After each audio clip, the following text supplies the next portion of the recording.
I made videos where I explain what units from which event to get as a new player, but there's another way to get free units that I've only very briefly mentioned. Red certificates. There are currently 12 red certificates units in the shop, 6 4 stars and 6 5 stars. Some of them are very good, some of them are just okay, and some of them exist. Alright, let's start in order of release, shall we? And we start with Loot Bar, the sponsor of this video. That's right, getting 4 and 5 star for cheap red certificates is good, but so is getting packs with Loot Bar that allows you to save up to 14%, 20% with the new user coupon. Simply go to their website, start the top-up process, then follow the instructions, and once it's over, you can simply close the process and the product will be added to your account almost instantly. Loot Bar offers safe trade and a refund guarantee, and also has tons of satisfied users on Trustpilot like Jesus here that says, "Thank you lootbar.gg for all discounts and very good services for the user lootbar.gg, yay. Thank you Jesus. You really... Wait, Jesus is still alive? What the fuck? Sign up through my link to get your 6% off coupon. Thank you Lootbar for sponsoring this video, and let's get back to it. So the first one is Ethan, and guess what? He's the best one among them. Ethan is by far one of the best units you can get for free in the early game. He's already pretty good at E1 only, but at E2 he unlocks his masteries and module, and with all of that he will have more than 80% chances to bind in AoE on using S2, essentially making him a better defender since he will be able to stall enemies for several seconds. Not even that, his S1 also has some surprising uses, for example an invitation to whine since enemies can only take 1 damage at a time, and Ethan passively inflicts damage over time with his S1. Alongside Ethan, Breeze was released.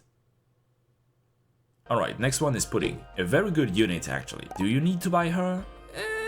Not really. There's already quite a lot of good low rarity casters like Indigo, Click, Minimalist or Amia. I don't think Pudding is much of a priority, but she's not bad at all. With Pudding, Honeyberry was released, and honestly, absolutely build her if you don't have Mulberry. She will be very useful for many contents since she can reduce elemental damage buildup, such contents including IS2, 3, 5, a couple story chapters, or some side stories like What the Firelight casts. Then comes Quartz, and she's okay. Quartz is a decent lane holder that can also stun, but if you pulled in the beginner banner, there's 5 chances out of 6 you already have one, and in any case, there's already so many decent lane holders in the game that I don't think you should buy Quartz. Candy Palette now is painfully mid. Levitate is only good in some very specific contents, and as casters, the ones I mentioned before are usually much better and you won't really need him for any content. Okay, but here's an interesting one.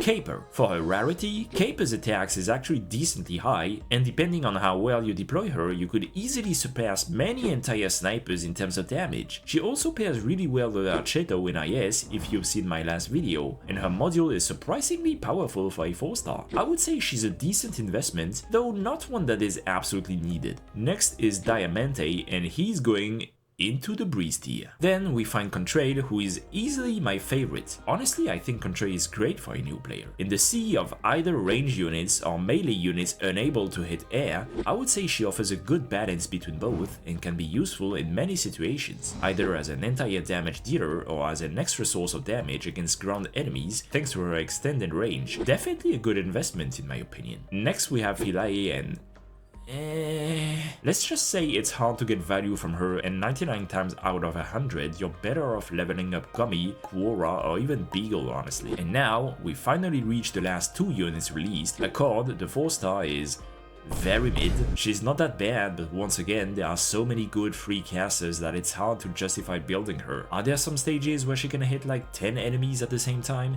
Sure. Are these stages quite rare, and are there other alternatives to her in this case? Also sure. And finally we have Hadia, and honestly she's not bad. She's another lane holder like Quartz, but is also much cheaper, at least to deploy, and also way tankier. She suffers from the fact that she doesn't have a module yet, so I can't really incite you to build her. After all, we don't really know yet where Hypergriff is going with this archetype, but she does have potential. And there you go guys, this was my priority list for red certificates units. Let me know whether you agree with it or not in the comments, leave a like, subscribe, and see you in the next video.